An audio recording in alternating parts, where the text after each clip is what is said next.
उद्या ज्येष्ठ सोमवार अष्टमीला ह्या 3 वृक्षांना स्पर्श करून यावे. सोमवार 22 जून अष्टमीला या 3 वृक्षांना स्पर्श करावे. अशी संधी 3 वर्षांनी येते. अष्टमीला शांतपणे ह्या 3 वृक्षांना स्पर्श करावे, कारण अनेक जन्माचे आलेले दारिद्र्य त्वरित नाहीसे होईल. आजच्या व्हिडिओमध्ये आपण ज्या चमत्कारिक देववृक्षाबद्दल बोलणार आहोत, त्यामध्ये सोमवार अष्टमीला स्वतः भगवान शिव वास करतात आणि हे वृक्ष तुमच्या घराजवळ सहज सापडतील. महादेव स्वतः आपला प्रिय भक्त रावणाला सांगितले होते की जर कोणी सोमवार अष्टमीला योग्य वेळी योग्य विधीसह ह्या वृक्षाला शांतपणे स्पर्श करून आले तर त्याचे घर स्वतः महादेवाच्या आशीर्वादाने उजळून निघेल. जीवनातील सर्व दारिद्र्य, दुःख आणि यातना संपतील. अनेक जन्माचे दारिद्र्य त्वरित नाहीसे होईल. संपूर्ण व्हिडिओ पहा. हा व्हिडिओ सोमवार अष्टमी बद्दल आहे, ज्या दिवशी शक्ती पृथ्वीवर अवतरते. ह्या दिवशी प्रत्येक वस्तूमध्ये जीवन आणि चैतन्य संचारते. जेव्हा ही शक्ती संपूर्ण श्वासात पसरते तेव्हा सर्व झाडे, वनस्पती, प्राणी आणि सजीव वस्तू जागृत होतात. ह्या विशेष काळात जर तुम्ही देवीचे अवतार मानल्या जाणाऱ्या झाडांना आणि वनस्पतींना स्पर्श केला तर तुमच्या जीवनात सर्व व्याधी आणि समस्या दूर होतात.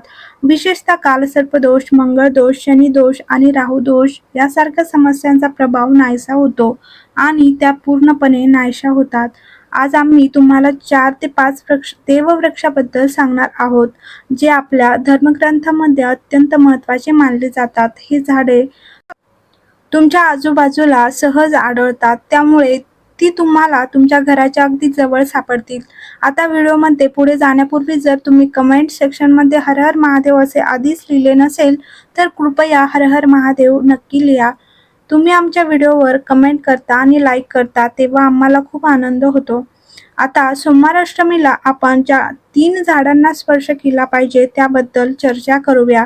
ही झाडे केवळ तुमचे जीवन आनंदीच करत नाही तर तुमचे भूतकाळातील आणि वर्तमानातील दुःखही नाहीसे करतात.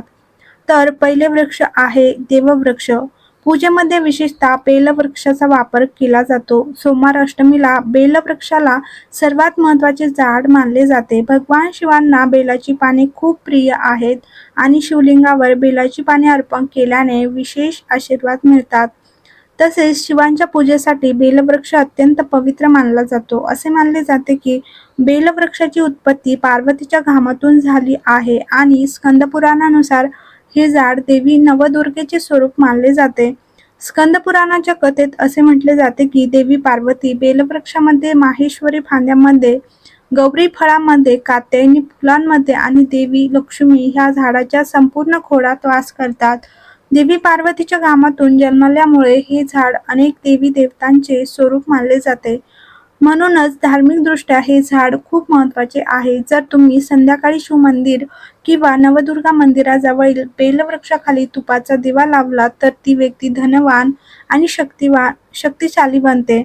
या झाडाला स्पर्श केल्याने व्यक्तीच्या सर्व इच्छा पूर्ण होतात. बेलाच्या झाडाला केवळ पाहिल्याने आणि स्पर्श केल्याने सर्व व्याधी नष्ट होतात आणि शिवाला अर्पण केलेले बेलाचे पान गंभीर पापांचा नाश करते. म्हणून सोमवार अष्टमीला बेलाच्या झाडाला स्पर्श करा आणि आपली इच्छा सांगा, मग शांतपणे परत यावे.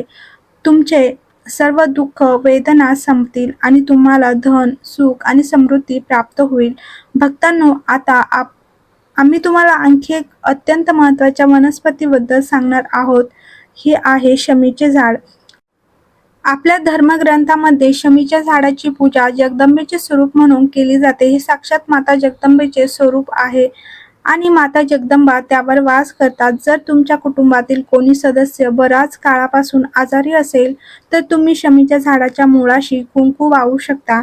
यामुळे त्याचा आजार लवकर बरा होईल. इतकेच नाही तर जर तुम्हाला आजारपण टाळून निरोगी राहायचे असेल तर शमीच्या झाडाच्या मुळाशी कुंकू लावल्याने तुमचा आजार बरा होऊ शकतो.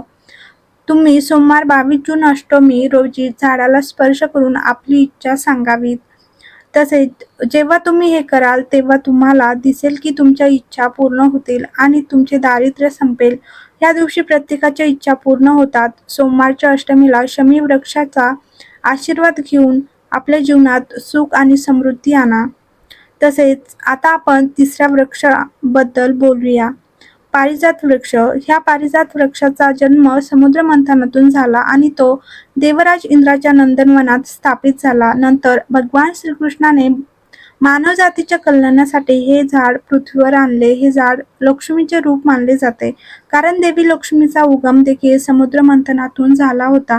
असा विश्वास आहे की जर एखादी व्यक्ती उपवासादरम्यान थकलेली असेल किंवा अशक्त असेल, वेदना होत असतील किंवा समस्यांना तोंड देत असेल, तर संध्याकाळी पारिजात वृक्षाला स्पर्श केल्याने ह्या सर्व समस्या दूर होतात. सोमवार 22 जून रोजी अष्टमीला जेव्हा तुम्हाला वेळ मिळेल तेव्हा तुम्ही ह्या झाडाला स्पर्श करून विशेष लाभ मिळवू शकतात.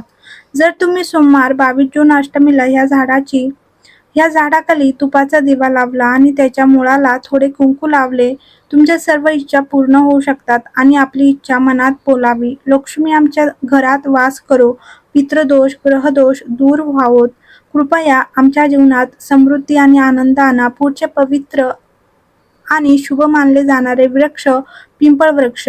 हे विशेषतः भगवान शिव आणि विष्णू ह्या दोघांशी संबंधित आहे.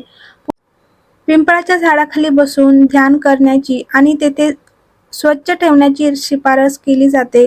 दिवा लावणे आणि त्याची पूजा करणे शुभ मानले जाते. पिंपळाच्या वृक्षाखाली झोपू नये. पिंपळाला स्पर्श करून आपली इच्छा सांगावी, कारण हे एक पवित्र झाड आहे.